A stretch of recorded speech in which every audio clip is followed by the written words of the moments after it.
Hello friends, welcome to my channel. और आज की इस वीडियो में हम लोग बात करेंगे क्वाड्रेटिक इक्वेशन का प्रैक्टिस सेट 2.2 का क्वेश्चन नंबर 9। और क्वेश्चन नंबर 9 आपके सामने दिए हुए।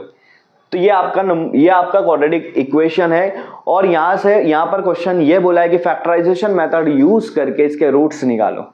तो सबसे पहले हम लोग क्या करेंगे, पहले इसको सॉल्व कर लेते, ब्रैकेट खोल लेते। 2m को m से मल्टीप्लाई करूंगा तो 2m स्क्वायर हो जाएगा। इसी 2m को 24 से मल्टीप्लाई करूंगा तो -2 इंटू 24 2 से कितना होगा 48m इज इक्वल टू 50। अब सबसे पहला काम यही होगा कि सारे नंबर को लेफ्ट साइड में लेकर आओ।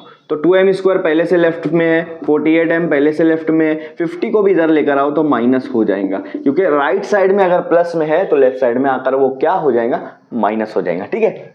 अब अगर आप देखोगे सॉल्व करने का क्या, पहला चीज देखो, ये आपका क्वाड्रेटिक इक्वेशन है। तो फैक्टराइजेशन मेथड कैसे सॉल्व करते हैं, आपका जो वेरिएबल है, मैक्सिमम वेरिएबल जिसके ऊपर मैक्सिमम पावर है, उसके साथ वाला नंबर देखो। m स्क्वायर के साथ वाला नंबर क्या है 2, जिसको m स्क्वायर का कोएफिशिएंट कहेंगे। उस 2 को मल्टीप्लाई करो नंबर के साथ। ये नंबर क्या है -50, तो -50 के साथ मल्टीप्लाई करो। अब इन दोनों को अगर मैं मल्टीप्लाई करूंगा, 52 का क्या हो रहा है 100 और एक प्लस माइनस है, तो अगर मल्टीप्लाई में एक प्लस और एक माइनस रहता तो आंसर हमेशा माइनस में आता है।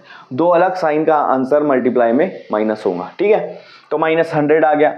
अब -100, अब दो ऐसा नंबर चाहिए जिनको मैं मल्टीप्लाई करूंगा तो -100 मिलना चाहिए और प्लस माइनस के जो भी करने पे -48, प्लस करने पे -48 आना चाहिए। तो ऐसा कौन सा नंबर है, इसके लिए आपको 100 का फैक्टर्स निकालना है। 100 का फैक्टर्स, 100 किसके टेबल में आता है 2 के टेबल में, 2 5 ज़ा 10, यहाँ 0। 55 के टेबल में आता है 5 10 ज़ा 50, 10 फिर से 2 के टेबल में आता है 2 5 ज़ा 10, ठीक है, और 5 1 ज़ा 5, 5 1 ज़ा 5। ठीक है, तो ये आपके फैक्टर्स आ गए। इधर वाले जो ये फैक्टर्स आ गए, तो 100 के कितने फैक्टर्स हो गए यहाँ पर देखते हैं हम लोग। 2 5 2 5 क्या आ रहा है 2 5 2 5।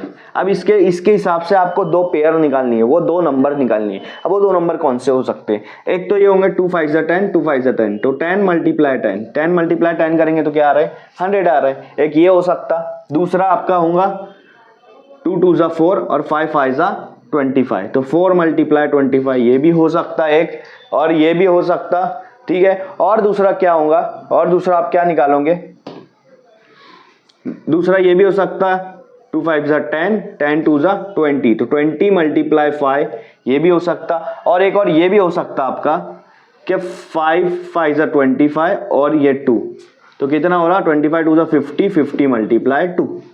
तो ये चार आपके पास पेयर आ गए। ये चारों ऐसे पेयर है कि इनको मल्टीप्लाई करने पे 100 मिलेगा। ठीक है, लेकिन इनमें से कौन सा लेना है वो मैं आपको बताता हूँ, कैसे लेते हो कैसे चुनते हो वो आपको बताता हूँ। अब ये चारों का मल्टीप्लाई तो 100 होगा, लेकिन मुझे क्या होना कि इनमें से वो पेयर होना जिनको प्लस करने पर 48 आए, प्लस या माइनस जो भी करे वो करने पर क्या आएगा 48। अब देखो 10 + 10 20 होगा, 10 - 10 0 होगा, तो ये वाला नहीं आ सकता 48। 25 + 4 29, 24 5 - 4 21, ये भी नहीं हो सकता। 20 में 5 मिला 25, 20 में से 5 गया 15, तो ये भी नहीं हो सकता। लेकिन ये देखो फिर दोनों को प्लस करूंगा तो 52 आएगा और माइनस करूंगा तो 48 आएगा, मतलब 50 में से 2 माइनस करूंगा तो 48 आ रहा है। तो हमारा दो नंबर वो मिल गया 50 और 2, 50 और क्या है 2, 50 और 2 है, तो 52 ज़ा 100। लेकिन यहां पर बोला है कि उन दोनों को मल्टीप्लाई करने पे 100 मिलना तो सही है, लेकिन 100 माइनस में होना चाहिए। अब दो नंबर का जब आप मल्टीप्लाई कर रहे हो और उसका आंसर माइनस में तभी आता है जब दोनों की साइन अलग अलग होनी चाहिए। तो इसमें से कोई एक प्लस में होगा और एक माइनस में होगा, इन दोनों में से कोई एक प्लस में होगा और कोई एक माइनस में होगा। अब बात यह होती है कि किसको प्लस में रखना है किसको माइनस में रखना है, वो यहां देखना आपने। यहाँ साइन क्या है, m स्क्वायर के बाद साइन क्या है माइनस, तो ये जो साइन है वो बड़ी की साइन लगती है, बाकी बचा हुआ प्लस। समझ में आया। अब मल्टीप्लाई करो, 52 ज़ा 100 प्लस माइनस माइनस, -50 + 2 कितना आएगा -48, क्योंकि बड़े की साइन लगेगी। आया समझ में। अब इसको हम लोग कैसे लिखेंगे, 2m स्क्वायर, 48m नहीं लिखना, उसकी जगह ये दोनों लिखना, -50m + 2m और ये आखिरी में -50 = 0। अब कॉमन निकालेंगे। देखो 2m स्क्वायर को मैं ऐसे लिख सकता हूँ 2m × m, क्योंकि m स्क्वायर को का मतलब यही होगा कि m को दो बार मल्टीप्लाई किया गया। अब यहाँ पे 2 है तो आपको देखना है 2 के टेबल में 50 कितने पे आता है 25 पे, तो मैं इसको लिख सकता हूँ 2 इंटू 25 इंटू एम। अब यहाँ पर देखो यहाँ भी 2m है। अब ये देखो 2 के टेबल में 50 कितने पे आता है, वही होता है 2 इंटू 25। अब पहला 2 लेना है और उसका कॉमन निकालना है, पहला 2 लेना है उसका कॉमन निकालना है। यहाँ 2m कॉमन है, यहाँ भी 2m कॉमन है, तो 2m बाहर निकाल दो, ब्रैकेट में बच रहा है m माइनस 25, m माइनस 25। यहाँ आप देखो दोनों जगह 2 कॉमन है, तो यहाँ 2 बाहर निकाल दो, बचेगा m माइनस 25 इक्वल टू 0। तो यहाँ पर इस तरह से आपको निकल गया। अब आप अगर ये दोनों आप ब्रैकेट देखोगे तो सेम है, तो इसको कॉमन निकाल लो, m माइनस 25। अब दूसरी ब्रैकेट बनाओ, उसमें ये जो बाहर लिखा हुआ है इन दोनों को लिख दो, 2m प्लस 2 इक्वल टू 0।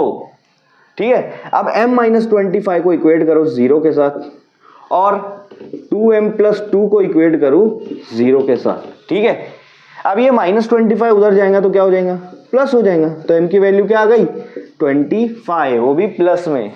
अब दूसरा m की वैल्यू निकालेंगे, मतलब ये क्वाड्रेटिक इक्वेशन है तो यहाँ पे दो वैल्यू निकलेंगे m की, तो पहले प्लस 2 को उधर लेकर जाओ तो ये हो जाएगा प्लस 2 उधर जाके माइनस 2। अब ये 2 और m के बीच में मल्टीप्लाई है तो 2 उधर जाके डिवाइड होगा माइनस 2 के नीचे, तो ये डिवाइड कर दिया, कट कर दिया, तो m की वैल्यू आ गई -1। तो एक m की वैल्यू आ गई 25 और एक m की वैल्यू क्या आ गई -1। ये आपका क्वाड्रेटिक इक्वेशन सॉल्व